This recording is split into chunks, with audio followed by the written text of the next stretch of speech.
Hello, everyone. This is Scarlett Johnson, Moms for Liberty Unplugged, and I'm here with my friend and guest, Meg Brock, and we're going to discuss her most recent article with the Daily Caller. But first, we were just talking about tomorrow that I think if all things go well, I'll be on Fox and Friends in the morning, and they gave me the time frame 6 to 10 a.m. Oh, jeez. Have you've been on, right? Like where do you get the same like window where you have to kind of sit and be ready and you're not sure what time it's going to be? I don't know if I've ever had that long. That's a long time to be ready to go on live television for. I'm Yes. sorry. Well, yeah. So I'll have to get up at 4 in the morning and make sure that everything's good. I'll get a link. I have to set up, make sure links work and all of that. Mhm. But I was at an event in Wisconsin, Right to Life event, where I was able to hang out for a little bit with Rachel Duffy, who does the Fox and Friends on the weekend. Hmm. And she's awesome. I was on her and Sean's Fox Nation show last year, where they did it out of their kitchen. And it was really, really fun and cute, and they're really nice. And Sean is from Wisconsin, and he was a congressman in Wisconsin once upon a time. So there's some Wisconsin roots there. But she follows me on X. I follow her, and I talked with her daughter Evita, who she was a reporter, and now she has her own podcast, and she's like doing really great. But she was trying to convince me to run for office, and I'm Oh, like, wow. not yet, but maybe, who knows, someday. But I'm excited to go on Fox and Friends, and I think she's awesome, and she's really nice in person too. Has 9 kids. Wow, that's amazing. I thought 5 kids was a lot. 9, that's a lot. But they all seem so great, and they seem like a happy couple. I just saw Sean, he was on Fox News this morning talking about there's something he's doing this summer, the Great American Road Trip. And I guess he's going to travel the whole country and stop in every state and, kind of celebrate that state. And, and road trips are fun. I haven't done one in a while, but when 5 kids young, it was way too expensive and hard to fly. So we did road trips every summer. The longest one, I took the kids on my own. My husband met up with me at the Grand Canyon, but we did Route 66. I just decided. My youngest was 3. Everyone was home, and I was going crazy. And so I thought, you know what? Let's do a road trip. And I got a book on Route 66. I'm like, we're just going to spend 2 weeks. Otherwise, we're sitting around here, and we have the time in August, and I just decided to do it. So I don't think you ever regret going on those trips. You never regret doing that. And I mean, a road trip to every state in America, it's like a lifelong dream. That's really, really, really cool. There's so many beautiful places in America to see. Yeah, it's really cool. And then I went these books, there's all these kitschy stops, like all these, so every, like the big astronaut, like, so they had, and it wasn't just, of course, there's the obvious, like big, and you end up on the Santa Monica Pier, but there were all these little stops that they give you in this book that I had. And so we just kept stopping with the kids at these interesting places and taking pictures, and it was really fun. And so we have to do something like that again. Maybe, I don't know if I'm as ambitious to drive all the way to California and back, but Yeah, that's probably pretty far from Wisconsin. It's fun though. Probably a lot of cool places you could stop in between you in California, I would think. Lots. Yeah. We did a lot of interesting diners and all the cool things. But Moms for Liberty Unplugged hits the road. I can see it. Yeah. Yes, we could. That'd actually be super fun. You visit different chapter chairs from across the country. That'd be so cool. That's actually kind of a good idea to like go around and visit chapters, like different chapters in each state, and really get to know. That's actually kind of a neat idea. I'll have to write that one down. But Today we're discussing your article, and so why don't you set it up? I'll real quick. We can take. I always forget to take that off. We didn't need to have the intro. It's a good slide though. I understand why you want to have it on. It looks very cool. It was a great picture my friend took, and photoshopped it really nice for me. It looks beautiful, and I love it. It's cool. I love the idea of being unplugged because I think that Moms for Liberty, it's moms, and most moms understand that real life isn't necessarily a sheath dress and perfect lighting, right? Yes, Most of us are. that's sort of the version that you're, when you put out these like the really cool like thumbnail picture, and then here's like I actually slept in this shirt. Yeah, I didn't really do my hair this morning. We were at a swim meet till late last night. I'm like, oh man, it is what it is. No, I'm not ashamed. Yeah, I'm not sure. I slept in this shirt. This is the shirt, and I woke up and then I brushed my hair. But I did put on some makeup. I washed my face and put on makeup and brushed my teeth. So there you go, America. I brushed my. Well, you look beautiful. So. But yeah, the unplugged. Yeah, just to have a general have something to talk about. There's always something to talk about. But then you get off track. It's fine. Who cares? And then and then you clip go live. I like going live stream and talking for a while, and then you can clip out, make things smaller later and reuse. So it works out really good. The one thing I'm just gonna, when the StreamYard goes live, what I can't figure out yet is how to get, there's an ad for StreamYard, like $10, sign up. And I spent like an hour yesterday. I just fixed it.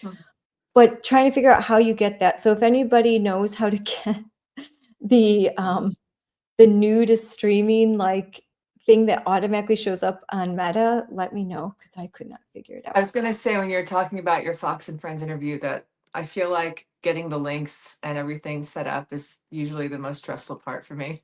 I was getting very, very stressed that I'm not going to understand the technology, or the internet's going to drop out, or So I admire you taking the chance to understand all this stuff. I like doing from home. I've gone into a couple times. I've gone into a local studio, and that's terrible because you can't see them.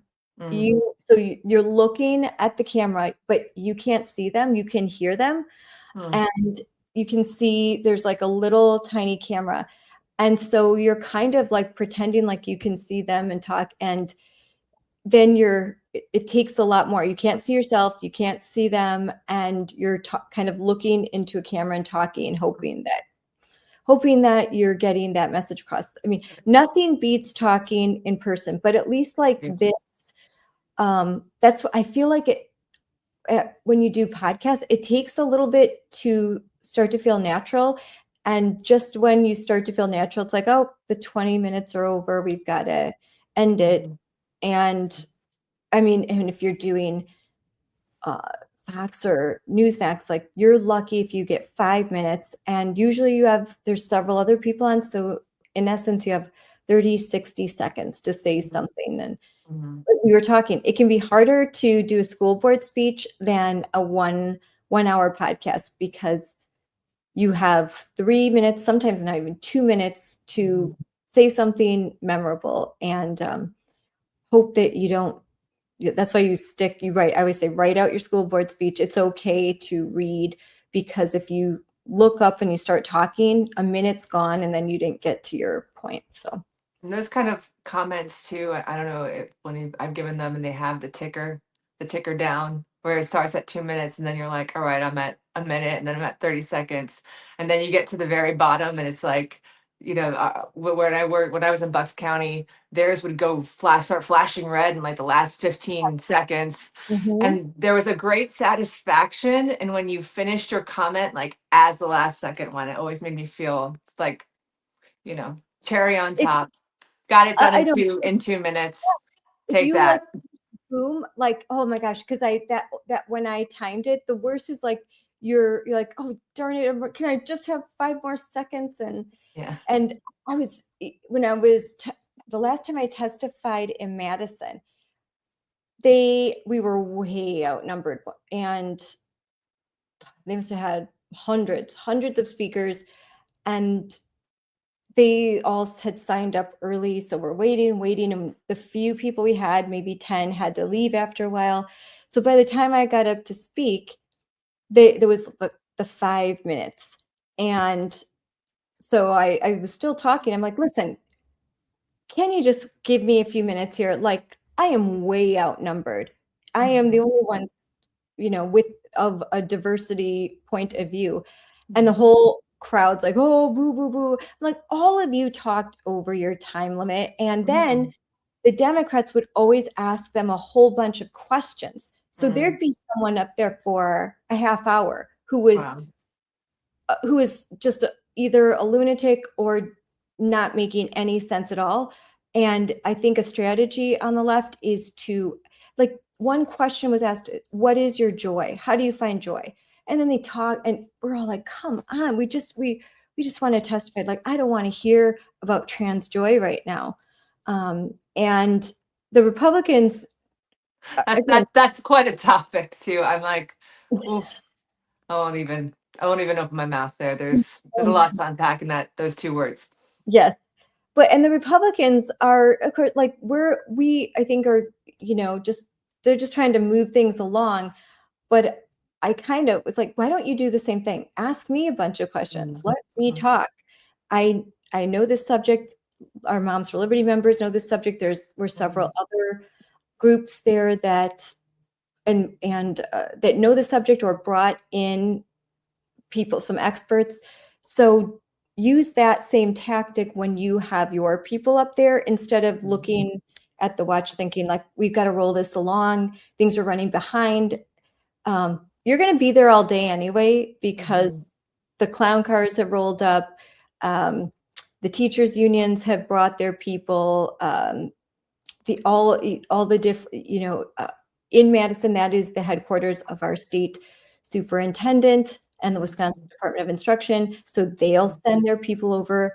Teachers will take a day off of work. Former teachers will come in.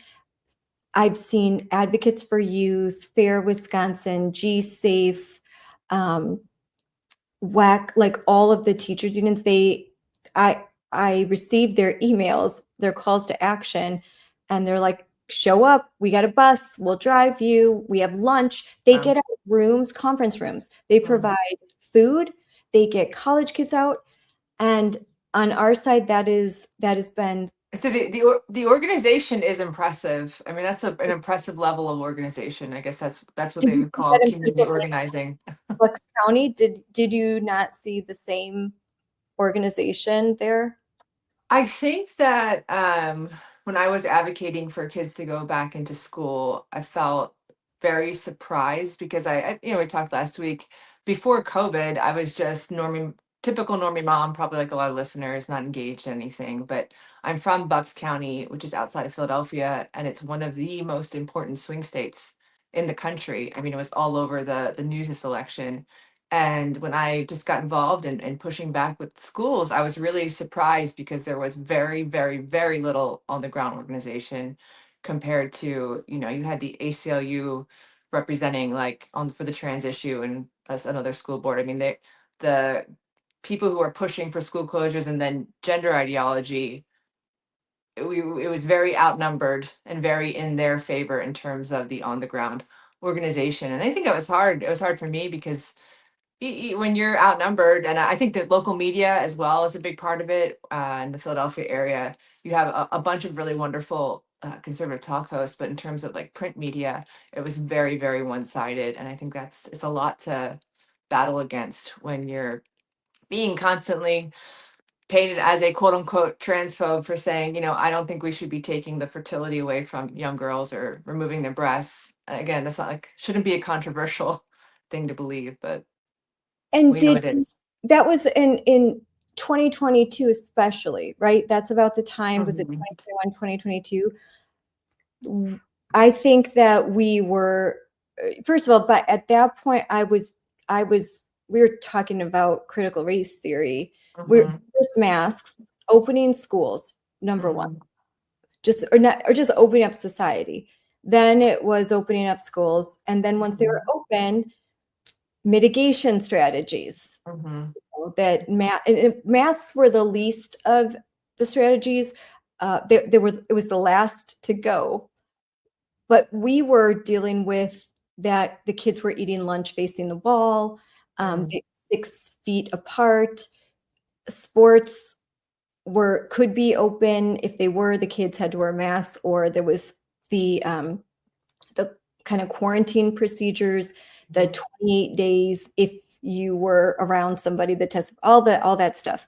Mhm. So we had to, it was like one thing after another, and we were so consumed by that I I was, at George Floyd, I was aware of what was happening, the radicalization. And so Mhm. that was on the mind too, but we're also just trying to get things open and back to normal for kids. And then CRT. And shortly thereafter, it was suddenly gender ideology. And I find out later, my kids tell me, oh, yeah, that stuff's been around, for a while, but it wasn't pushed as hard. It's like a button got pressed and it Yeah. went into overdrive. I think that it went, I mean, I've done a lot of foils with this. I mean, I think it was really in like around like 2015, I'd say there was a lot of strategy and a lot of these NGOs and hospitals are really pushing towards the schools. And then, like you're saying, during COVID, I mean, we're so focused on, hey, like we need these kids to be in school. I don't want our kids to have to be vaccinated to go to school. And Yeah. I think what broke open the dam, and my humble personal opinion, and kind of like started to in the later 2022 is really Elon Musk buying Twitter, right? Yeah. Because suddenly you had like the Babylon Bee earlier that year getting deplatformed for saying Rachel Levine is a man. And Yeah. then the later half, towards the end of 2022, when Elon Musk was, I believe that's the right time frame, was buying Twitter, Yeah. we were allowed to start put, sharing that stuff, and it wasn't getting taken down, and it was all there, and it was all there in the open. It just wasn't widely known. And I know I didn't really know until I remember the first time I really learned about gender ideology was hearing a Chloe Cole speech, and I remember sitting there thinking like, how is this happening in America? Like, how did this beautiful young woman have her breasts removed by doctors to quote unquote fix a mental health condition? You couldn't believe, I remember not being able to believe it. And I think people still kind of, if they don't know anything about it, feel that way. They're like, that can't even be real. And you're like, no, it is real. It's really happening. So that was at the Heritage Foundation, right? The I Gen. heard she in the fall of 2022, I think it was the fall of 2022, she did a speech. I believe there was like a rally in Washington D.C. or something, and I just saw it on Twitter. I saw like her give this speech about what happened to her, and I just remember bawling. I was just absolutely bawling. I just couldn't even believe it Yeah. was real. The first time I heard her speak was January 2022 at a gender ideology summit at the Heritage Foundation in Mhm. DC. And yeah, I was crying. I was there with a lot of the ladies that Shannon Adcock, um, Mhm. Kit Hart was there, a lot of Moms for Liberty friends and other organizations, legal organizations. And the first time, because I was aware of gender ideology, I had started, to see it in Wisconsin, but didn't know nearly as much then as I do now. And when she spoke, it's the first time I really heard the whole like her origin story and how Mhm. everything happened. And Mhm. since then, when I've talked to at least over 20 detransitioners and talked to them personally, and I've watched and done live streams with many others now. And the story, it's usually about the same at a certain age. Kids that had autism or they had some mental health issues, um, struggling with their identity, suffering from abuse, Mhm. divorce in the family, a traumatic divorce, some sort of trauma event, or it's either a trauma event or they are they're suffering from mental anguish, Mhm. sometimes it coupled with autism. And that's sort of the cauldron in which this ideology festers, finds kids, vulnerable kids, and Mhm. then kind of this seeps in. And if you've got if you got a healthy kid who has a good relationship with both parents or one parent, and that they are maybe going to feel empathy, but they're not going to be affected by this ideology because they're comfortable in their own skin. That's why I think this is really insidious, because it really goes after vulnerable kids. I'll say a lot of detransitioners will say the weird kids, they'll actually, the last event I was at, a lot of them were wearing, they had made some badges, and they're like, weird kids matter, and just artistic, Mhm. different, celebrate them, and absolutely try and, bullying can happen and you want to prevent that, but convincing them that everything could be solved with gender affirming care, identifying as trans, that's wrong. And now we can bring your article, Yeah. because I'm going to pull it up on the screen. Yeah, no, I mean, you're right. It is quirkier kids, vulnerable kids, tomboys. I mean, I think that adolescence is already a difficult time for many, and it was a hard time for me. And so when you're struggling and if you have that history of abuse, you really are right for this kind of predatory ideology. It's so sad. Okay, and so right here, this is your article. So RFK Jr. takes a big step to shield kids from dangerous sex change procedures. So I read this and I wanted you to kind of walk through it, because you have a such a broad, when we were in DC and you started to tell me all of the different FOIAs and all the things that you knew, I'm like, you're blowing my mind. You've done so much work on this and exposed so much. You've been on panels discussing this at CPAC. So can just explain this article and kind of give us a view of what's happening. Yeah, so I mean, the background is that if your listeners aren't aware, that it was May 1st, HHS released this really long report. I forget how many pages. I think it was like close to 300 pages, where they did a comprehensive review of the available medical literature about treatments for gender dysphoria. So, gender dysphoria is the diagnosis for someone who is uncomfortable with their sex or has what we would call gender confusion. And what they found is what the CAS review found a year ago. That's the report that was created by the National Health Service in England. That was also an independent review on different policies and procedures for the treatment of gender dysphoria in children. And what HHS found is that basically they said we think is the medical community is really failing kids, that treatments like puberty blockers, cross-sex hormones, sex change surgeries don't show don't really show that there's any benefits, but there's a really huge risk of harm.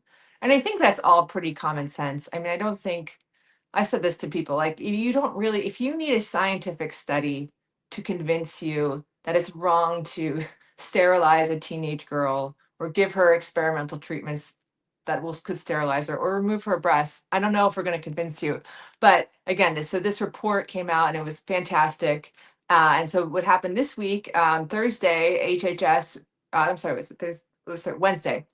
I'm losing track of the days of the week. HHS released this letter RFK wrote that was really calling on the medical community, the healthcare community in America to follow the lead of Europe, frankly. We see European countries, we see Sweden, we see England, they're pulling back and they're restricting these sex change procedures for kids because they're recognizing that the science shows that this is not helping, it's hurting.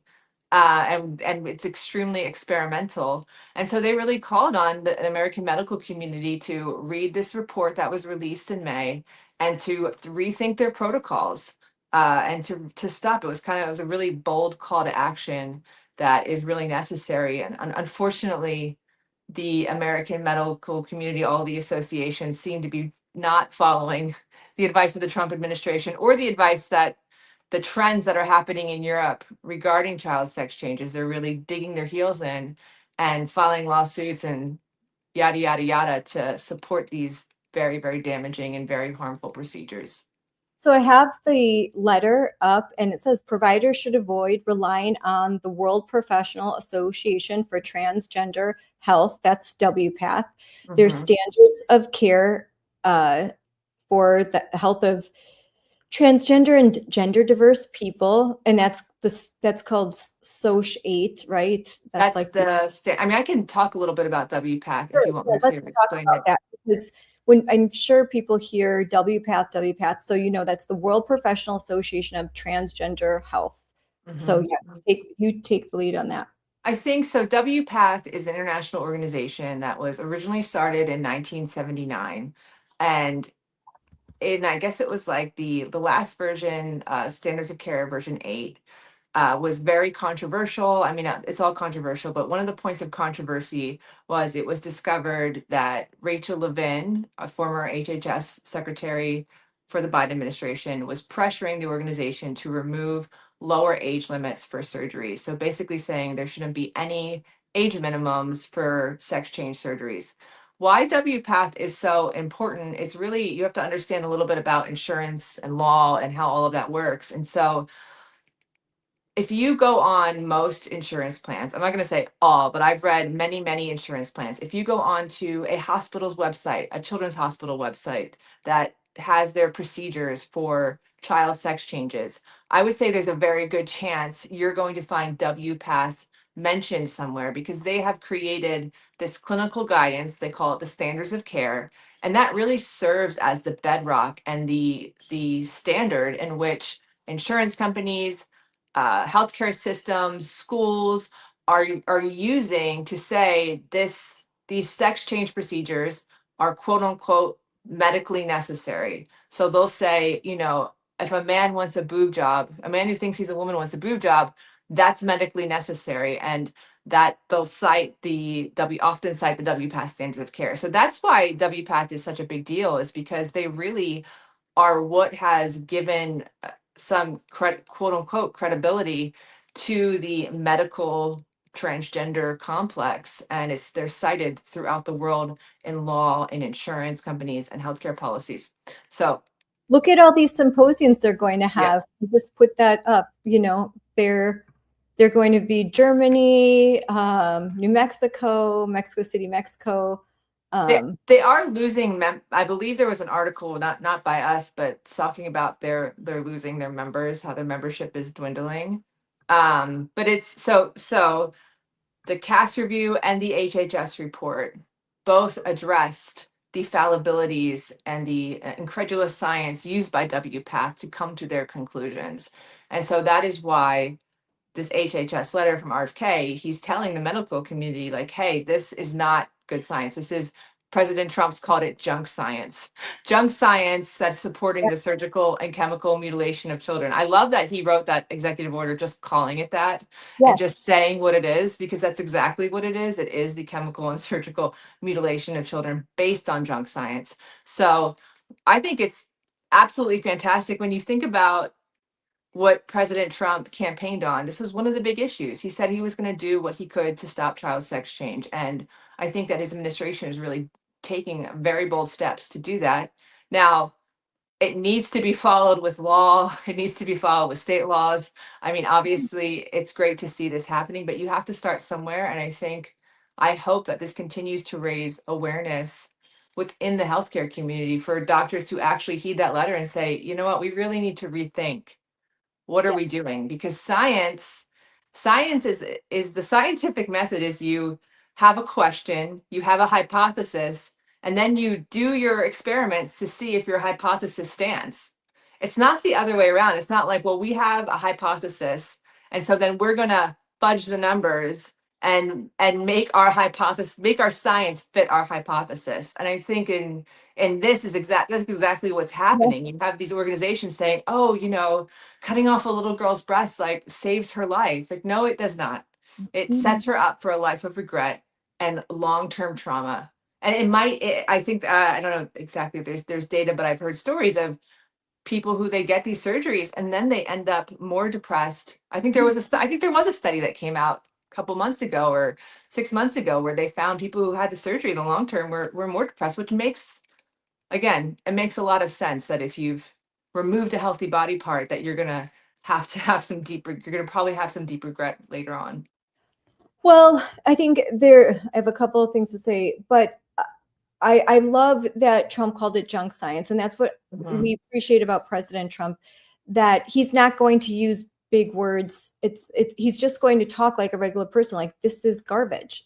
And that's what I could say a lot more eloquently. I was live streaming a school board meeting yesterday where people even on our side were like, I've got a PhD in this, I've studied that. And because of all these things, I know that men have, when it comes to athletics, they can overpower women, and that they have more muscle mass, and, all of the facts that men can overpower women in sports. It's like, you don't even need to say that. You don't need to say, I have an MD, so I can tell you. It's like, no, my lived experience. So they love to say, my lived experience is that men are physically stronger than women. That doesn't mean that they are emotionally stronger than women. That doesn't mean that women are less than men. It just means we're different, and that I think men just to add one thing. Oh, sorry. Stronger. I just want to say, I'm sorry to interrupt, but what you're saying about difference, people need to stop thinking different means bad. It just means different. Doesn't mean bad. I don't want to be married to a version of me. I want, you should complement each other. And that's the whole point of the balance, the yin and the yang that we, and I think talking to doctors, again, there are a lot of doctors and medical professionals in my family. Whenever there's some extreme fad, the number one advice is just balance. Don't eat too much sugar. Don't eat too much starches or breads. Like, don't do too much of anything. If you balance and you just do, you don't have to go to extremes if you don't want to. And I think that the science has gone to just this extreme. And what you said too about science, that the way that I grew up is that you came up with a hypothesis, just like you said, and then you were supposed to test it to prove it wrong. And when you finally got to that point where you can't prove it wrong, everything, like, then okay, this is a working hypothesis. We have attacked it. We've come at it from all angles. They have set up a hypothesis and said, you cannot prove it wrong. You can only prove it right. And if you try to prove it wrong, you are anti-science and you're a bad, evil person, and you're talking hate speech. I would put up the comments that I'm seeing right now. Just show, like, there's a couple of people that have gone on that are on with, Ukrainian flags, and just saying all these like terrible things. And again, it's the same old slurs, and you're a hate, as they say, paragraphs of hateful things. You're full of hate. You shouldn't be able to speak. We want to silence your speech because you're so full of hate, as they rant and they use swear words and slang and they say terrible things. And we don't respond in kind, just like in Philadelphia when we're attacked and we're called American girls by dudes in skirts dry humping a tree, dance around poles, and drag queens, and people just attacking us, trying to touch us and trying to like scare us. You're full of hate. And we're just standing there just like, we just want to go eat dinner. Like, think whatever you want. We just want to be able to raise our kids the way we would like. But they know you must participate. You can't you can no longer, and that's where it's the bridge too far. And that's why Trump won. And they have not learned the lesson that Americans, for the most part, are very tolerant and they just want to live their lives. And they're fine. You want to say you're transgender, you want to wear a dress. It's not bothering me. You're not telling me what to do, fine. But then they want you to use the pronouns. They want you to say, yeah, I'm a woman. And now they want your kids. And then they want to expose your kids very early to this ideology, in my opinion, to recruit, to prove their hypothesis that there are 10% of the population is trans. Well, that's not true. Mhm. Not genetic. This isn't genetic. This is a social contagion. So in order to prove their hypothesis, they're trying to insert the social contagion younger and younger and trap more kids into this to validate themselves. Adults trying to validate themselves, Mhm. trying to maybe there's even some nefariously that are predators and they're using an ideology to get to prey. Mhm. But it comes down to the same thing as COVID. Adults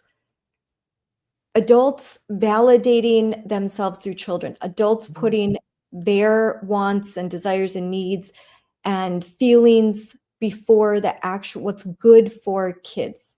Mhm.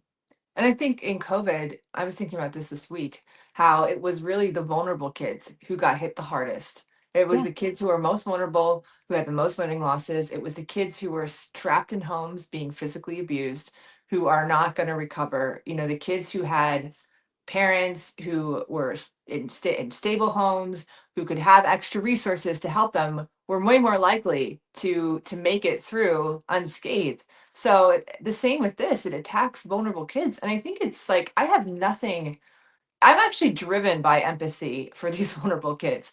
That's what makes, and I'm sure you're the same way. Like that's what makes you stand up and say something. I remember when going back to earlier in our conversation, when I first heard that Chloe Cole speech in the fall of 2022, I was wrapping up kind of all the COVID stuff.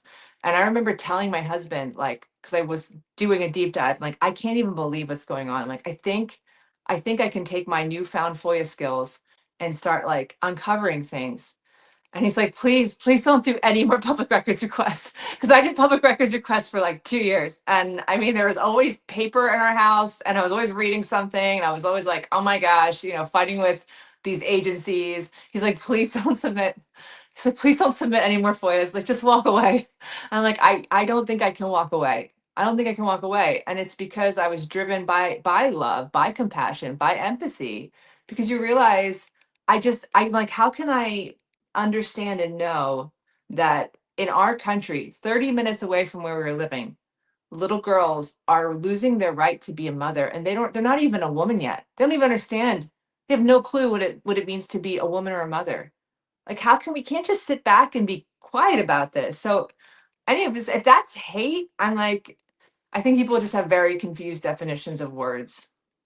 I think that also our kids getting evidence-based high quality care at Planned Parenthood when they do a telehealth call and simply say, I feel like I'm trapped in the wrong body. I want to take puberty blockers or cross-sex hormones. And through a telehealth conversation of 30 minutes, they're prescribed medicine. I would not call that evidence-based, Mm. high quality care.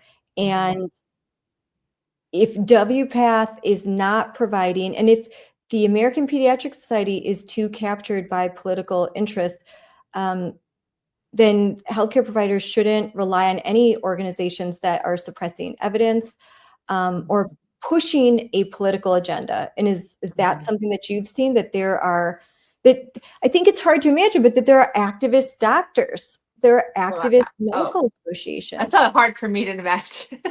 I think it's hard to imagine. No, Imagine. I mean, one of the things I referenced earlier about Rachel Levin pressuring WPATH, and so a lot of that information came out because there was a lawsuit, Boe versus Marshall, in which they were investigating WPATH. I believe it was the ACLU filed a lawsuit trying to stop the bans on pediatric sex change, and all these emails came out showing that it was Rachel Levin, but then it also, in one of the amicus briefs they wrote, they said it was actually the American Academy of Pediatrics who, quote unquote, tipped the scales and got WPATH to move. And I feel like people like kind of walk past that yes, Rachel Levin used his political power to pressure WPATH, but they ultimately caved when the American Academy of Pediatrics stepped in and said, I'm paraphrasing, but basically was not going to give their support to these new standards of care unless they removed the age minimums for surgery. And so I actually, over like 6 months, did a series of FOIA requests, and I uncovered that it was just four doc that I uncovered kind of the other half of the conversation. So there were emails between with like Rachel Levin's kind of side of it, but then I was able to uncover emails showing that the AAP really just asked 4 doctors to review the standards of care, which is a very, when you think about how big an organization, I think they have like 67,000 pediatricians or something. It is a very small group. A lot of these medical organizations have these committees, which will be like their LGBTQ committee. And so these committees will be maybe 5 to 15 Yep. people max, and they're steering these entire organizations. So yeah, if anybody wants to read it, there is I do on my author page have that story about the AAP and the FOIAs and their interactions with WPATH. I found it fascinating, but I'm quite fascinated by my people's emails. But to answer your question, it's absolutely happening. Well, so I'm talking to my daughter today, and she is in nursing school in Florida. Mm. And she's like, Mom, you wouldn't believe last night she was studying, and in everything is you don't buy actual books anymore. You buy like you download the books, So she had her materials that she's reading, and in it, they didn't say breastfeeding, they said chest feeding. Yeah. And so she's like, here, I'm in nursing school, and they're not they're not Mhm. using the term breastfeeding, even in Florida. So I'm like, send me the screenshot of that, because that you're in a state where you might be able to do something about that by exposing it. But imagine you're in nursing school and you're teaching these 20-year-old women, you can't say breast, you have to say chest. And Doesn't that chest, just make you so mad as a woman? Like just like everything else aside, just as a woman who's like breastfed a baby, who's had to go through like having a period every month for decades. yep. I'm It's I'm it's deeply offended. it's insane. And then I reported yesterday, you reposted that again, the Democrats in the Wisconsin Assembly introduced 7 bills and a request for a proclamation for June 1st to be Pride Month. And in the language of some of the bills, so there was one bill, it was 164 pages, and over 379 times they had crossed out, redlined the word mother, and instead put persons who could get pregnant. And they took out breastfeeding, and it's um, persons who can breastfeed or chest feed, persons who get pregnant, persons who lactate, persons with a vulva, all of that language all throughout the bills that they were submitting. And when asked about it, one of the representatives said, well, some of the language is inartful. It's inartful. And And artful. What's that even mean? it means you caught us, but we're not going to do a darn thing about it. They were like, yeah, we're going to review that. No, they're not. That wasn't inartful. It wasn't a mistake. You don't make a mistake 379 times. And it and anything that said mother, breastfeeding, it wasn't just one single word. It was anything to do with motherhood or sex-based anatomy, all of that. So that wasn't a mistake. That was by design. And when they're caught, they say, oh, the Republicans are just making a big deal of a little mistake. It was inartful, and slide it under. And the media lets them. Mm, And because they know that this is a big deal, that people mhm, think you're crazy if mhm, you're going to say chest feeding. But this is a trend that will catch on. If you have all the nurses say chest feeding, and that's the only term you've ever heard as a child, mhm, breastfeeding, that they're going to change language, and mhm, we're going to be the last generation that uses the word breastfeeding, and that just can't happen. We cannot mhm. allow science to become woke, because then we're in real trouble. We're in big trouble. Yeah, I think too, I mean, the interesting part of one of the most interesting parts I think of the last election with this issue is that Americans overwhelmingly reject it. Yes. Americans overwhelmingly are like, what is this? That's how when you first encounter it, you're kind of like, huh? Like I referenced before, I mean, I think a lot of people don't even think it's real. You and I are very connected in this kind of online space, these conversations about these issues, but most people are just living their lives. They have no clue. Like I bet you if I went to swim practice later today and I asked like 10 moms, if you what's a chest feeder? They'd be like, what? What is that? So it really drives the point home, though, like you were saying about how small groups of activists are really trying to drive these changes in culture where we reject things that are very fundamental, like women breastfeed babies. I mean, I don't know. I don't know how you I don't know how you could seriously go walk into. I mean, I was a nurse. I actually worked in maternity for a little while, and I can't imagine walking in with a new mom who's like totally in pain, who's exhausted, who just carried a child with her body for like 9 months. She just went through labor. She's gone through all of these super intense physical and emotional things that are so unique to being a woman. And it just is like a man will never understand that process. And then you're going to walk into the room and ask her after she's done all of that if she wants to chest feed her baby. I mean, it's so offensive. I am offended. I'm all offended, Scarlett. Thanks for reminding me of that now. I'm going to put up this. I've been reading through the comments. So here, speak up for those who can't speak for themselves, defend the rights of the poor and needy. This is someone, Megan Mumper, who's been just putting all sorts of crap in my comment box. So I saw this biblical verse and thought, sorry, Megan, but actually, thank you for because I'm going to show you this whole proverb and we'll see what you think of this. Let's share this. I'm going to share the screen because I was just going to read it, but I like to show the receipts always.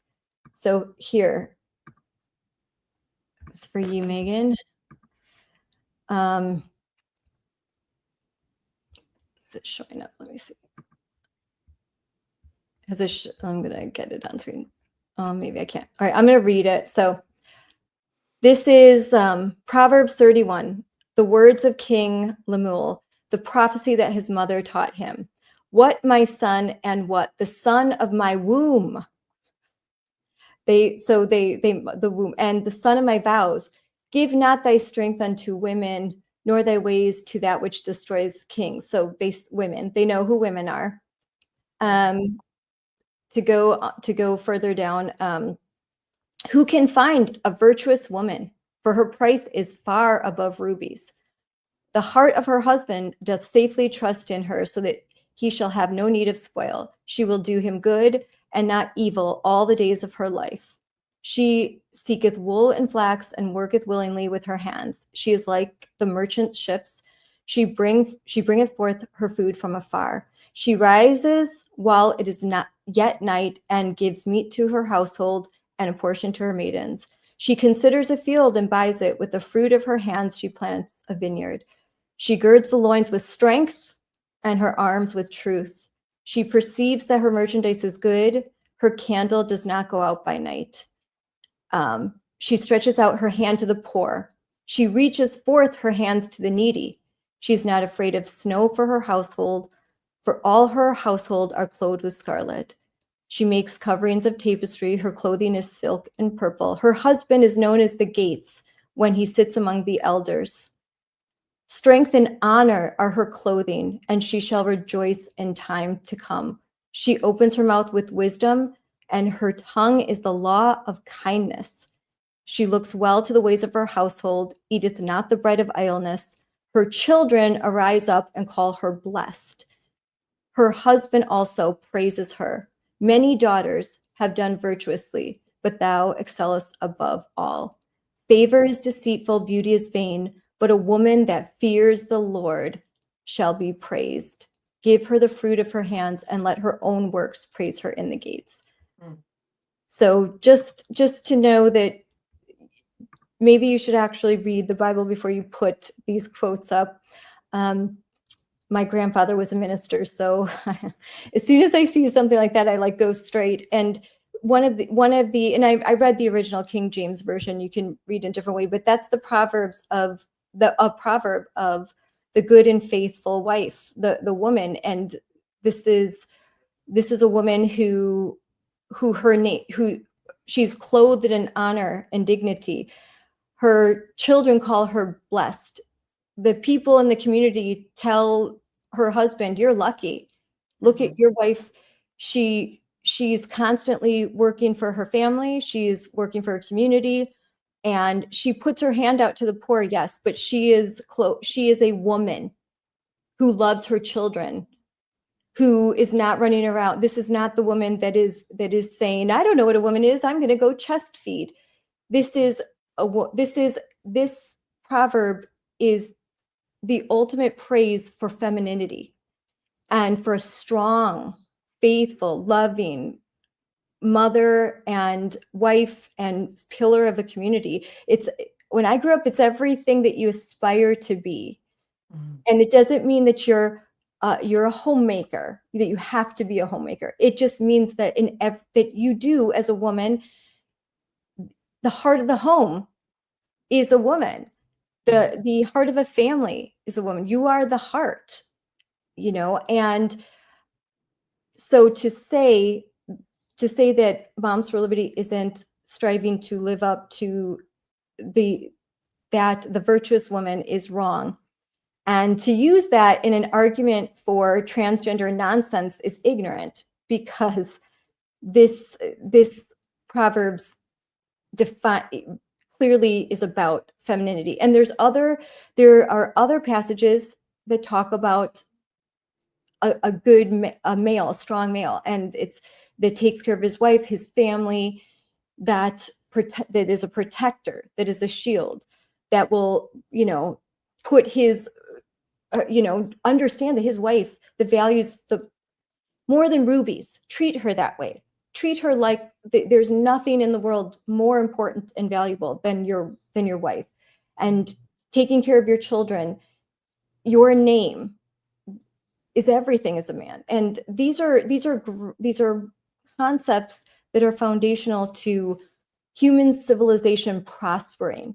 You can believe other things, and I don't think that they are applicable to only Christians. I would venture to say, I mean, Proverbs is this is something in Judaism that's a tenet of Judaism, and even other religion, Hindu, Islam, have similar statements, value statements about men and women and their value and the importance of families and family structure. And that's kind of the thing that religion does. It tends to emphasize the importance of families and males and females and how they need to work together, that they're different, but they're equally valuable and important in the eyes of God. And, so I just had to say that. Sorry to go off on a tangent, but I think it's important. Absolutely. Yep. And I mean, I would say just Sandra, talking about family, I mean, I think I'd probably just say this, I probably have to run.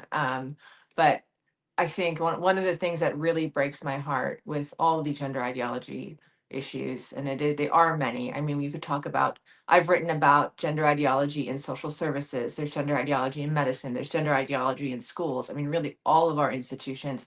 And they're all, in my opinion, really working together against families, against parents who want to acknowledge biological reality. And we've seen cases across the country where parents have lost their children to the state for telling their daughter, no, you're not a boy, you're a girl, and I love you, and I want to help you. I want to help you become the beautiful person that you are to its fullest extent. I mean, that's really the thing, is that gender ideology tells kids, it takes away their ability to be their full selves. And that is like one of the things that is just so sad. But it really, talking to parents, talking to grandparents who've had a child or a grandchild go through this, it is destroying families. It really is. It's pushing families to the limit. and it's creating just lifelong pain, and it's ruining this beautiful thing we have, a family. Family's beautiful. Family, unfortunately, so many people have not had an experience where family has been a blessing, but really it's intended to be people who are in your corner. And I think that's something that there's so many things to talk about. It's not really talked about enough, is the impact that this has on families. So real quick, and I know you have to, but I mean, so can you imagine? Because you were a nurse. Hmm. Um, it's one thing for a parent to stand up to a teacher or a school counselor, but that says your child wants to use a new pronouns, new name, and they're identifying as non-binary or transgender. How does a parent, I mean, how does a parent stand up to a nurse, a doctor, a psychiatrist? I mean, Mhm. how powerless must you feel as a parent when, these are in the profession, how can, especially, let's say you're a parent that you're a single mom Mhm. and you don't have a college education, then you have a nurse and you're looking at them, you have all this knowledge, or a doctor saying, "Oh, this is no, you need to use the pronouns, you need to affirm." I mean, I can't imagine how hopeless you could feel because they'll say this right in front of the kid. So the kid's like, "Yeah, mom, doctor says," or the nurse affirms. So, and you know what? They'll probably kill themselves unless you do this. I mean, it's I think that parents are now more armed with knowledge, Mhm. but imagine 5 years ago, Mhm. they they didn't know anything. I mean, as a nurse, what do you think about that? I mean, that makes me very upset at what's happening in medicine because Yeah, no, I mean, I think there is you talk about like levels of power and authority and how people are more likely to listen to someone who they perceive as having authority. There's a lot of psychological studies showing that. I think we saw that in COVID, right? We saw people wearing bandanas outside the middle of July because they thought it was going to stop an airborne respiratory. It wasn't doing anything. It was just making your face break out and so making it sweaty. That's all it did. masks in cars. I mean, so I think for parents, I mean, I have so much empathy for parents in that situation because I can't imagine how difficult it is. I mean, hopefully now, like you're saying, there are more resources, there's more information, but especially 5, 10 years ago, you're as a parent, you love your kid and you would do anything for your kid. And if you have someone stoking fear, I mean, that's essentially when someone tells a parent, oh my gosh, your child is going to commit suicide if you don't do this one thing. I mean, that is playing on a parent's worst fear, particularly because you feel like if you're at the point where you're seeing a physician or a psychologist or whoever about this, there's already a lot of strain in that relationship. You already know something's up with your kid and you're really worried about it and you don't know what to do. So then you take this poor parent who is already worried, who's already stressed. You have a child who is confused and obviously having a very difficult time. And then you put this other layer of pressure from these professionals. I mean, it's so hard, but I would tell a parent, like, fight for your kid. I mean, I think that as moms and dads, we have intuition. I think we live in a Yeah, society that trains us to ignore that, and I think that if you have a sense of, especially with this issue, take a pause. I mean, if someone is telling you to move towards sex change, I would say run, not walk out of that office. Get out of there and go yeah. find some better resources. I mean, that's step one. Just run and just know that there is an army of parents. I feel like they're kind of underground who have dealt with this issue and are really supporting one another to help fight for their kids. And it will be a fight. I mean, from what the stories of parents, it's going to be the fight of your life, but it's your child, and there's nothing more in life that you could fight for. Yeah, there's a lot of there's do no harm, and then there's state organizations. Hmm. I know there's I think Colorado for parental rights, Hmm. uh, and in California there's a bunch of organizations. So there's state level organizations, there's national organizations. Moms for Liberty. If you go to momsforliberty.org, well, Hmm. before you go off, I want to make sure that I put Vanner up to follow you. Make sure that you're following Meg. Uh, on X, because I just talked to you last week. Every week you have like a great article, and there's a lot of links in all of your articles. So just if you start clicking on the links, you could be there for hours, but you have all of the information there for parents to read, do the research, and then you're prepared, you're armed, you have the knowledge so that you can, if you're a parent and this is something that you're being told by a medical professional, you can print out this report. HHS did a report. You can look at some of the materials that Meg has posted. WPATH, there's reviews. There's more studies in the UK. Hopefully now under Secretary Robert Kennedy Jr., there will be actual a fair analysis and study, more like what he's already done by the HHS, that debunk these myths about gender affirming care, and so that this can be in the dustbin of history. Although we should never forget and learn that how medicine can be captured and politicized and as used as a tool. I don't know, like what the end game goal of all of this. I think that's a whole another long discussion. But and a good book to read, it's older but still good, is Irreversible Damage by Abigail Schreier.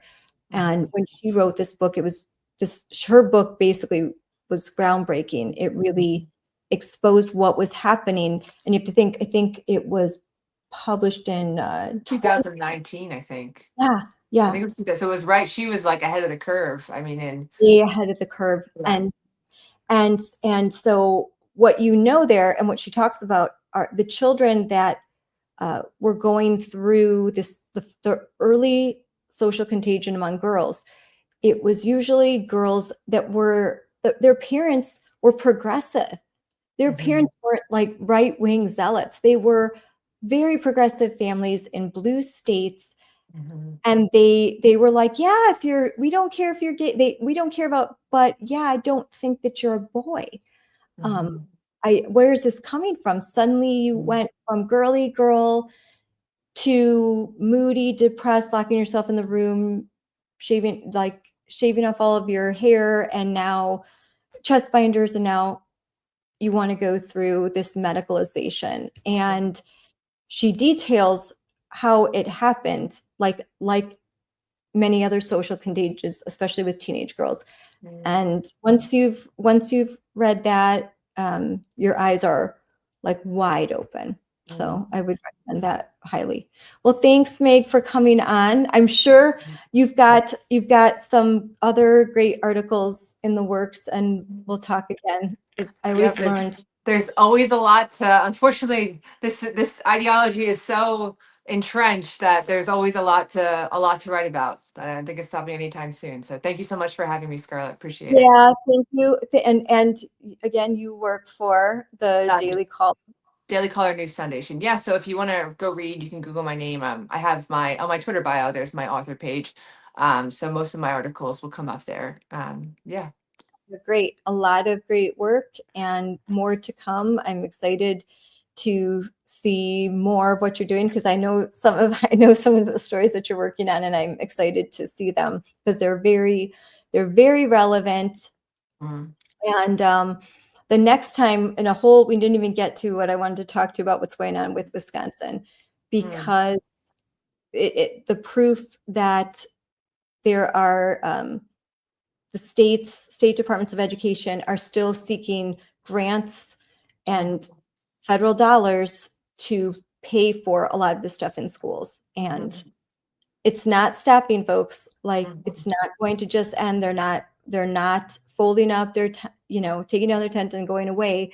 They are entrenched, and they think that they've got the judiciary on their side and time on their side. And so this doesn't end for us, unfortunately. We have to keep fighting. All right. Thanks, Meg. All right. Thanks, Scarlett. Bye. Bye.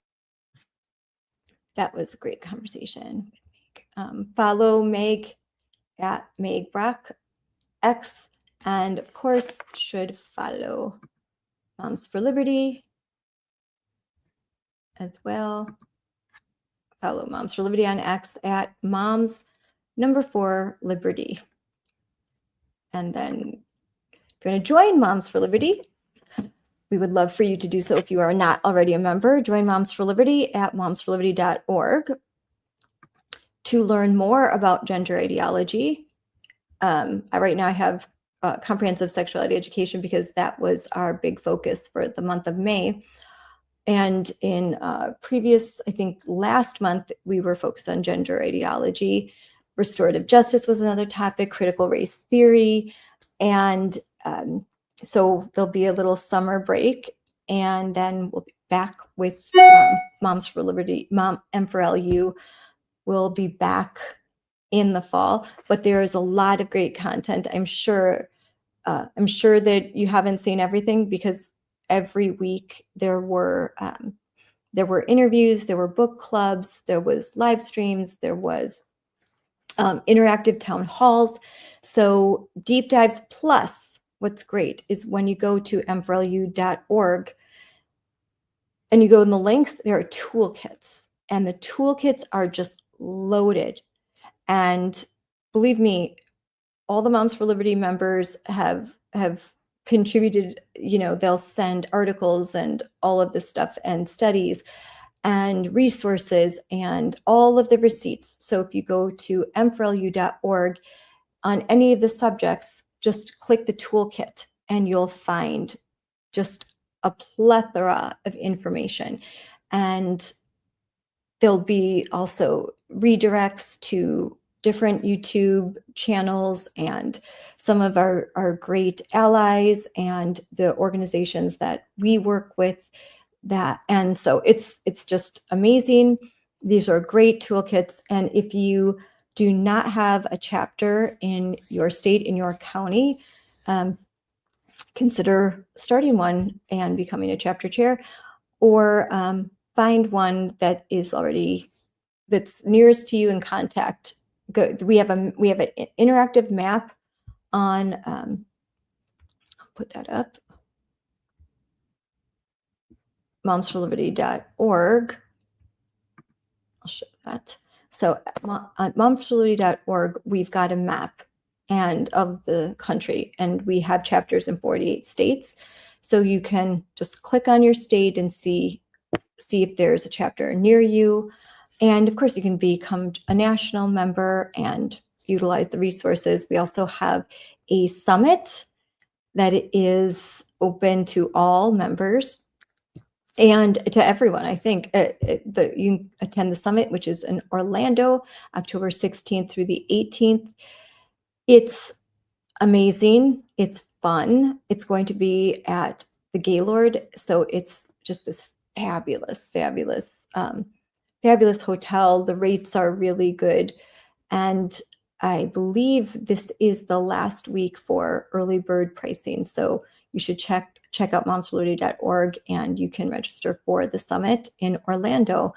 And the summit, the Joyful Warrior Summit, is, if you've never been to a single Moms for Liberty event, you can attend that and you'll be welcome and you will feel at home, and you'll leave with a bunch of friends, and you'll be armed with a whole lot of knowledge and training and resources, and you'll be inspired. If you have been in Moms for Liberty for a long time and you're just feeling like, oh gosh, it's been a long 4 years, a long 5 years, 3 years, this is where you can go to recharge. For me, it's a time of recharging, being among friends that you haven't seen maybe for a year. You've only seen them through live stream and or text groups. So it's a way to become energized and to fill your cup up with joy, so that you have what you need to keep fighting. And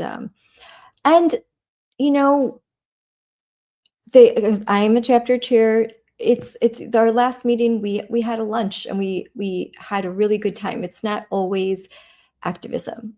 It's some fellowship and celebrations. And one of our members, a friend was moving to another state, and we held a lunch, and we know that we'll stay connected. And so you're celebrating your friendships, you're celebrating each other, you get together outside of chapter meetings, you have your people. And it's a great thing to kind of have these friendships. You'll need them in everything that's coming ahead, and just to continue and get your kids together, play dates, and so lots of cool things. I'm really glad that Meg came on, and last time I'm there's a couple other things that I tend to, hold on a second, I'm going to, the last thing I did want to discuss, there are some things going on in Wisconsin. And I think that it's relevant because I know similar things are happening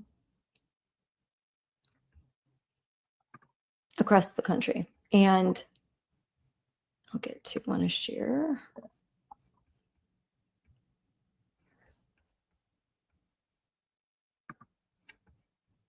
So, as I mentioned,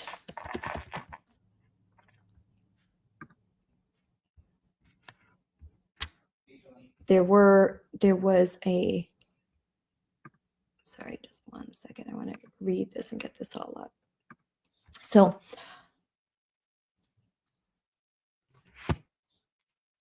yesterday, Democrats had introduced a 164-page bill that strikes out the word mother 370 times. So I talked about that with Meg. And I'm going to read directly. Instead, using phrases like pregnant person. So it says in the bill, for testing of the bodily fluids of the infant, or where it would say expectant mother, pregnant person. Pregnant person, not. And I'm going to share this photo so you can see it for yourself.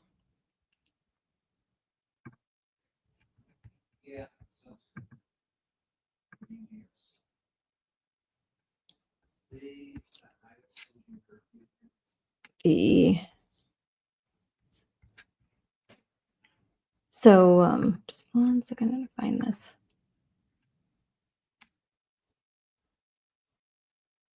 No.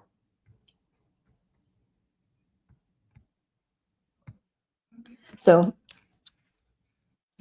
it says that pregnant person, and then again in another line, pregnant person where it said expectant mother. And then line 7, where it says mother, it says person who gave birth to the infant. Person who gave birth to the infant. That's just crazy.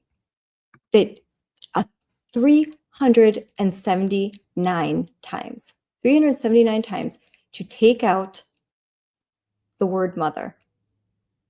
That's insane. So I'm going to share this now.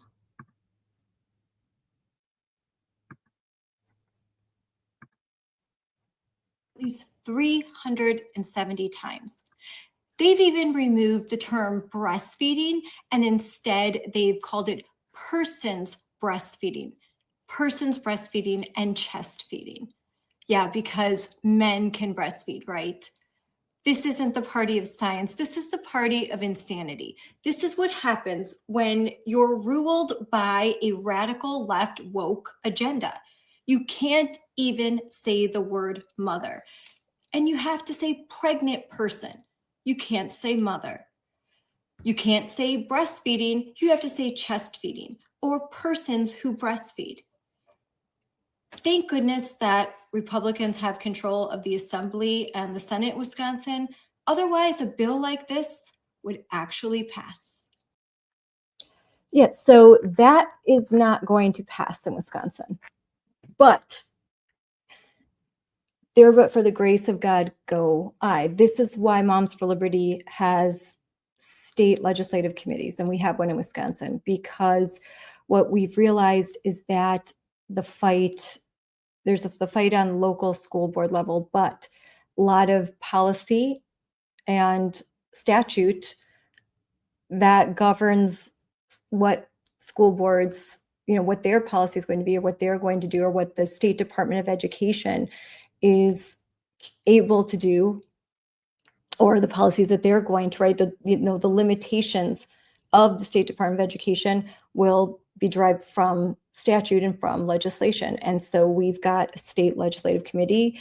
There several, I don't know how, I think we have at least 18 state legislative committees in Moms for Liberty. They're growing leaps and bounds. And one thing that we'll do on a state legislative committee is we will monitor what's happening in our state, in Wisconsin, our state assembly, and then state senate. And we'll go, we'll go there, we'll testify in bills, we'll write, we'll try to meet both sides of the aisle, trying to meet with our representatives. And then again, awareness. Sunlight is the best disinfectant.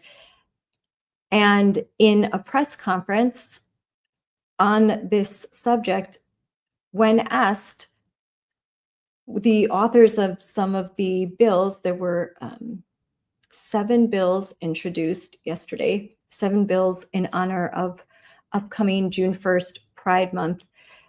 7 bills were introduced by the LGBTQIA plus committee, a Wisconsin committee. They mentioned that crossing out the word mother was inartful.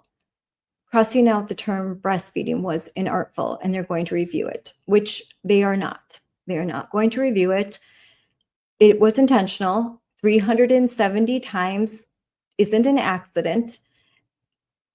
They are erasing motherhood. They are erasing women. They are erasing everything that it means to be a woman, and say that a man can have that too. A woman who identifies as a man is not a man, in the same way that a man who identifies as a woman is not a woman. Biological sex is biological reality. You don't get to choose. That's something you don't get to choose. You can choose the way you want to dress. You can choose how you want to style your hair. You can choose whether or not you wear makeup. There's many things you can choose. But woman face, putting on a costume, doesn't make you what you're wearing. Halloween, if I dress as Princess Leia, I am not actually Princess Leia. I am pretending to be Princess Leia. You dress like a woman, you are pretending to be a woman. You are not actually a woman. You are in costume. You are a woman dressed like a man, you are pretending to be a man. You are not a man. You can never become a man. That is not possible. You can surgically alter yourself. That still does not change biology. That's just cosmetic surgery. And to say to children that, especially very young children who believe in Santa Claus and the Tooth Fairy, children who, when my son was 3 years old, he really thought he was Spider-Man. He wanted to be Spider-Man so badly. He put on the full costume and he tried to climb up the stairs, and he webs, and using a using a jump rope as like a web like Spider-Man, and he fell and broke his nose. Okay. I didn't say, try again, because you really are Spider-Man if you believe that you are. No, he's pretending. Like, you have to be careful. And I'm not going to affirm that you're actually Spider-Man. So that is the beautiful and wonderful and magical mind of a child who does not yet fully grasp abstract concepts, and to take advantage of their, you know, their innocence and their gullibility, their naivete, that they're naive, to take advantage of that they're just kids. Their brains aren't fully developed. In fact, most brains aren't fully developed in their 20s, like really. And so to take advantage of children is, at least until about 5 minutes ago, it was considered monstrous. You were considered a monster. A monster takes advantage of children. A monster steals innocence. These are not, there's no way around. I'm not even going to sugarcoat it. If you are intentionally taking away the innocence of children and injecting ideology and ideas with the intent of separating children from their families and their parents, just because you're pissed that Trump won an election, you are becoming a monster. You are not a good person. That is not what a good person does. And soul searching needs to happen. I may not like that there are others that half this country, or a little less than half, voted in a way that I didn't agree with. That doesn't give me the right to brainwash their children.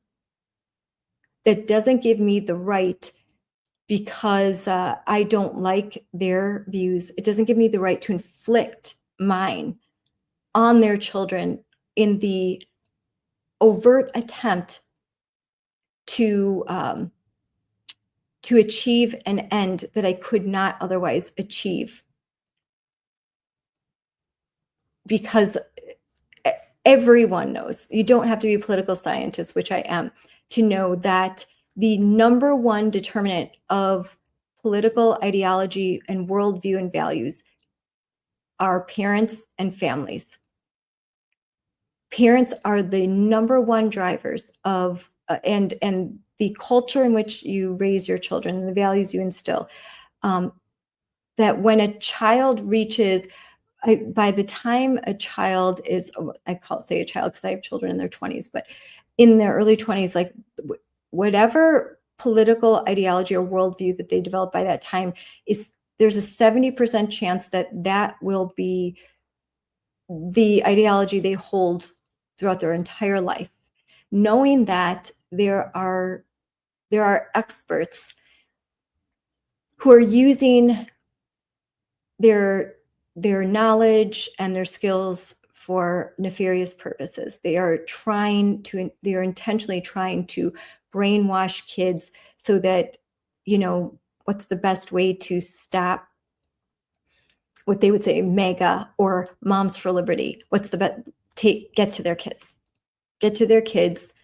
brainwash their kids in the classroom where they are present for 8 hours a day, and then add on top of it that there's social media and there's the culture, everything. It can feel like for parents, everything is working against them if you are a parent that is inclined to be more traditional.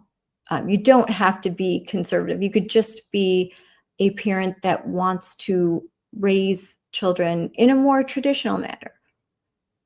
And there are progressives that would like to raise their kids in just a little more, they're more protective. They're not going to give their kids a phone right away. They don't want their kids on screens all the time. They will protect their kids from sexual content. And they could be very progressive, but still have some traditional values. They could be Catholic and progressive and still maintain some quasi-traditional values. And they are not, that's the reason why the numbers are 70%, 79% of America disagrees with gender ideology. They disagree with this new terminology where you erase motherhood. I mean, it's probably higher than that. Even people that say they're for it, I think they're just virtue signaling. there's a very small minority of folks that think that you should cross out the word mother and put persons who get pregnant. So anyway, so getting back to the bills that are being introduced, Wisconsin is just trying to follow the lead of Colorado, Illinois, Oregon, Washington, California, and they're trying to codify into statute certain things that make it very, very difficult, very, very difficult for even a conservative school board to overcome. And it can also become difficult working, with the federal government. And that's why one thing, real quick, to discuss, and this was sent to me by the legislative aide of my friend Amanda Nedweski, and she was a Moms for Liberty leader in Kenosha County.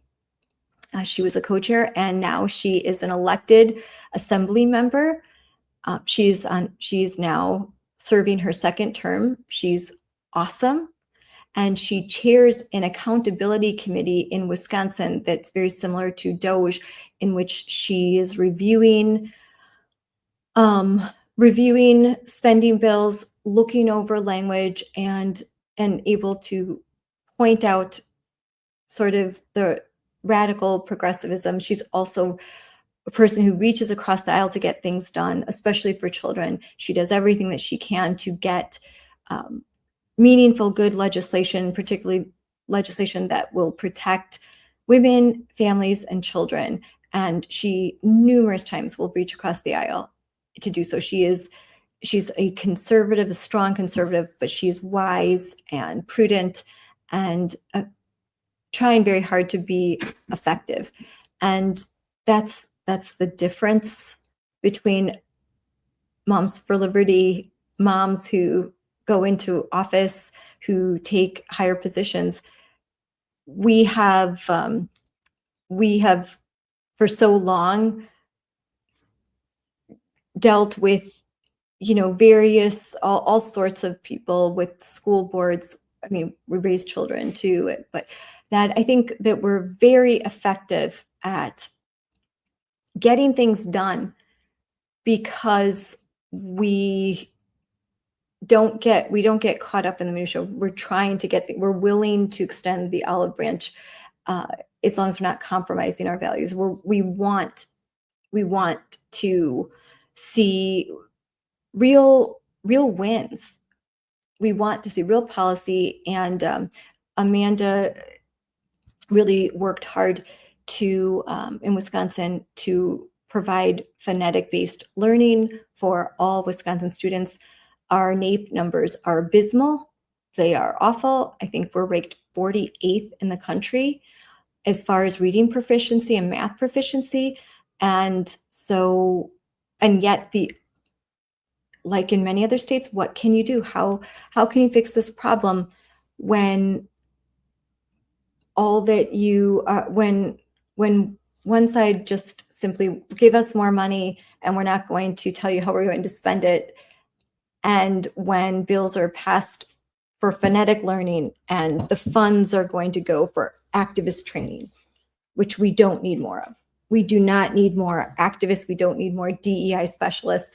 We need more reading specialists, math specialists. We need more school resource officers. We don't need more. We don't need more DEI. We don't need more SEL. We don't need more woke counselors. We need resource officers. We need reading specialists. We need more teachers. We need more boots on the ground in classrooms.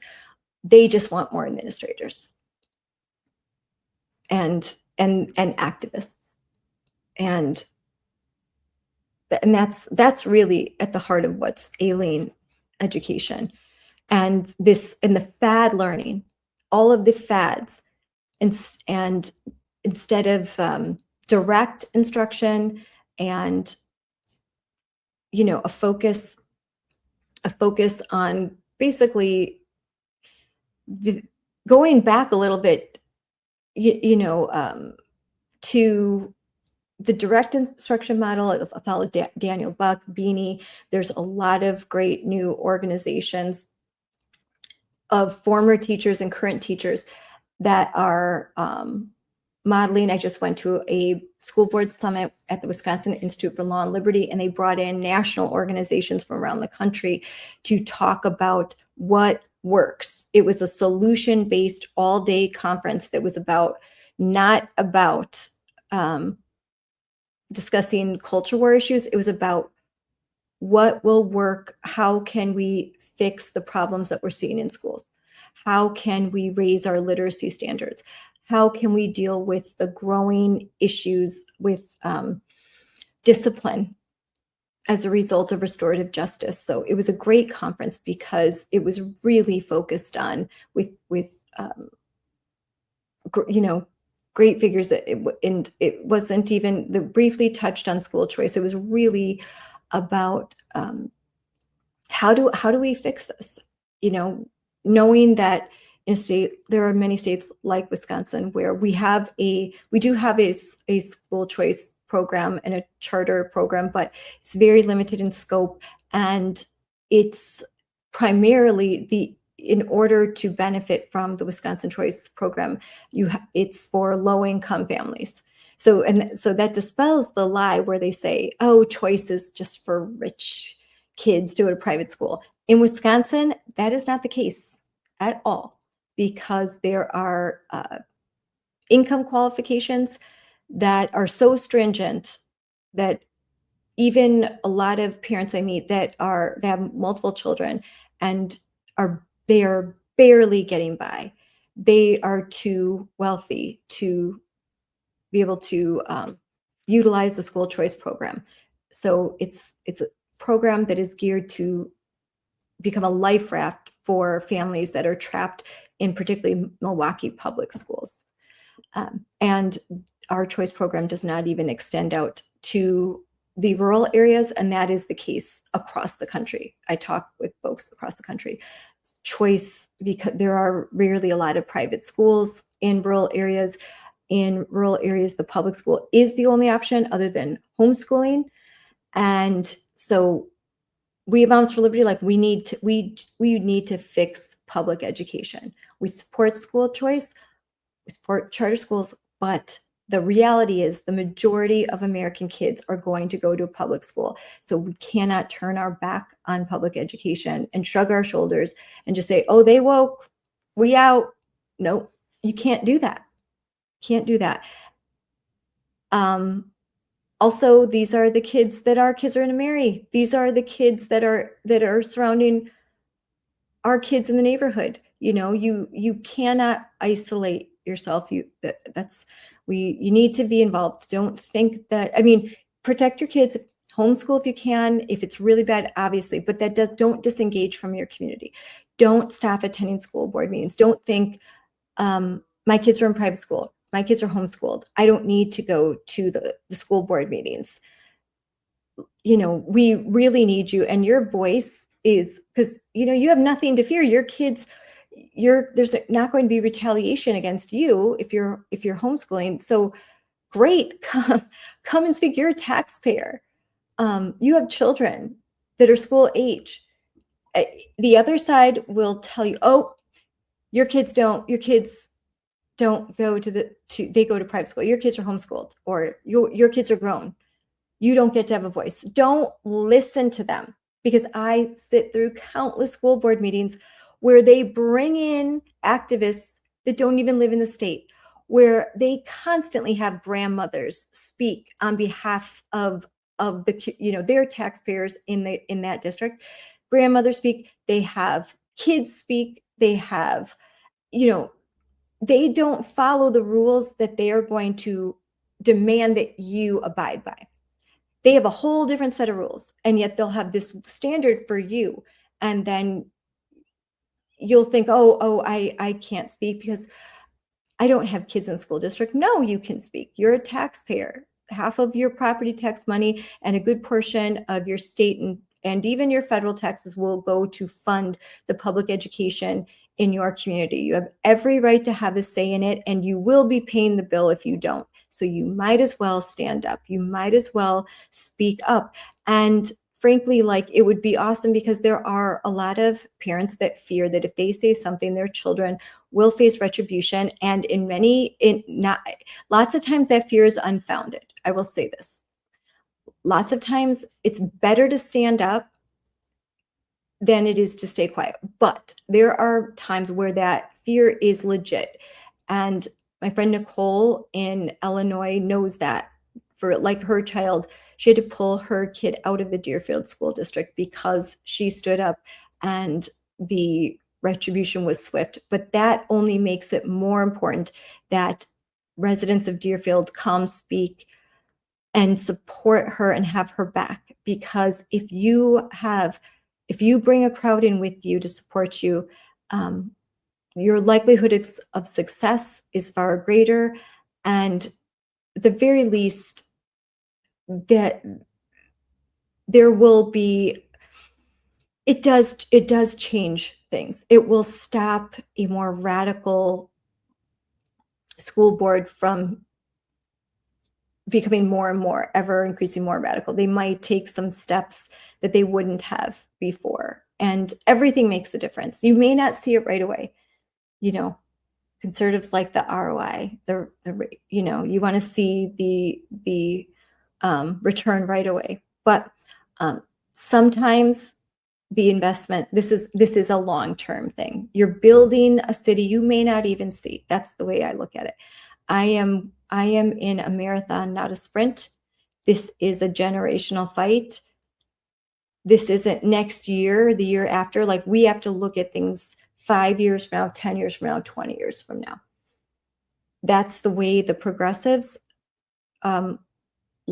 envisioned education. It didn't happen all at once. It happened over a very long period of time. And change will come slowly, then all at once. And but we do have President Trump, and we have Linda McMahon as Secretary of Education, which is great. It is especially great if you are in a state with an awesome governor like Kim Reynolds. Like, real work gets done. You live in Florida, Ron DeSantis is your governor. Awesome. You live in Texas, and Governor Abbott is your governor. Their monumental changes in education policy are happening right now. So that's the good news. And in states like Wisconsin, we are kind of in a détente because we have divided government. So things aren't getting worse, but they're not getting better. We lose a majority in our Assembly and Senate. We're going to see rapid decline, rapid changes. And in Illinois, it's crazy town. Colorado, crazy town. Washington State, crazy town. California, crazy town. And these are going to be the states, they already are states that the Trump administration is focusing on. And we're going to, wait, and we're going to see. We're going to see a lot of this is going to go to the courts, and we're going to see what happens when Trump fulfills his promise and he starts to sanction and pull funding from school districts that are not abiding by the federal law and what I think the Constitution, and that are openly defying Title IX in particular. So there's a lot for us to watch, and I think there'll be good news and there'll be hard days. It'll be a little bit of a roller coaster. Also, we know that, so it's Friday right now, and Friday, May 30th, and so June 1st is Sunday, and that starts Pride. And as I've been telling my team, things are about to get real crazy. So we're going to see a lot of the last few weeks of school. Usually, it's a lot of that's already started, but you'll see, I'm going to start to get my inbox flooded with parents telling me this is happening, this is happening, this is happening. That's going to happen all over the country, even in red states. And we're going to see the Pride Parades again and the Drag Queen Story Hours again. And so, and tomorrow, so I'm going on Fox and Friends tomorrow to discuss a reimagining of June 1st to reflect something that's more positive and meaningful for parents, for traditional parents.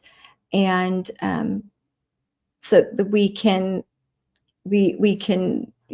turn the page on on Pride Month, which has now become Radical Gender Ideology Month. I mean, it's not Pride Month, it's Radical Gender Ideology Month. It's Trans Month. It becomes all about identity politics. It becomes all about the trans movement because the trans activists have overtaken the whole LGBTQIA plus. It used to be LGB, but the trans radicals have taken over that entire movement. And so the agenda is one of normalizing sex change operations, normalizing kids very young claiming that they were born in the wrong body, normalizing this gender expression, and kids identifying as whatever the heck they want to. And every identity has to be celebrated, and allowing kind of infusing into our culture this belief that even young children have the ability to consent to adult decisions. And you may think, I'm just trying to be kind. I'm going to affirm Becky, who now wants to be called Brad, and she's 8. That's a kind thing to do. I'm going to let her make that decision. How much longer till Becky says, well, I'm in love and it's with an adult, I get to consent? If you think that's crazy, you're wrong. Because 10 years ago, if I would have told you that schools are actively socially transitioning 8-year-olds secretly, they're allowing 8-year-old kids to identify as transgender, change their clothes in a special closet, go by different names and pronouns, and secrets are being kept from parents, you would have thought I was insane. You would have said, you're a tinfoil hat wearing gal.